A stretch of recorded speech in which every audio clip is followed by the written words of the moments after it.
Celle que les Sud-Africains appelaient affectueusement Mama Winnie s'est éteinte à l'âge de 81 ans à l'hôpital de Milpark de Johannesburg. Le parcours de Winifred Zaniwe Madikileza est indissociable de son époux, le premier président noir d'Afrique du Sud, Nelson Mandela.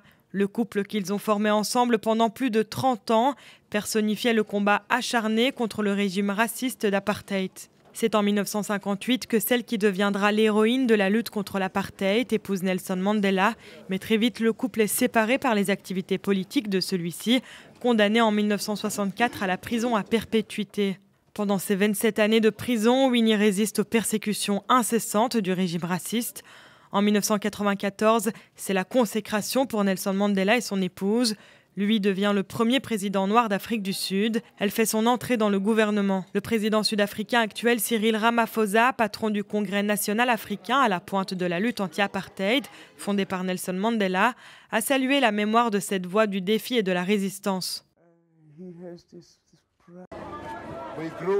Elle était non seulement une source d'inspiration, mais elle a également touché plusieurs millions de Sud-Africains pendant les jours sombres de l'apartheid, alors que l'ANC était bannie.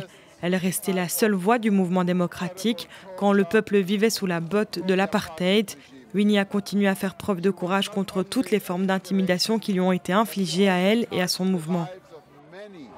Mais la réputation de Winnie a été ternie par plusieurs dérapages politiques et des affaires de corruption. Les années de détention de Nelson Mandela ont porté un coup fatal à leur union. Les frasques de Winnie, son discours violent et les accusations de meurtre portées contre ses gardes du corps l'éloignent de son époux. Le couple divorce en 1996. Dans son discours le plus controversé en 1986, Winnie avait appelé à libérer ce pays avec des allumettes, une référence au supplice du collier enflammé autour du cou des traîtres. En 1998, la commission Vérité et Réconciliation l'avait déclaré coupable politiquement et les réactions ont afflué depuis le continent. Pour l'Union africaine, Winnie Mandela a sacrifié sa vie pour la liberté en Afrique du Sud et les femmes du monde entier. Le président nigérien Muhammadu Buhari a lui salué une femme à la détermination, la ténacité et la persévérance exceptionnelles. Le prix Nobel de la paix Desmond Tutu a rendu hommage à un symbole majeur du combat contre le régime ségrégationniste. L'Afrique du Sud lui rendra un hommage ultime lors des obsèques officielles prévues le 14 avril.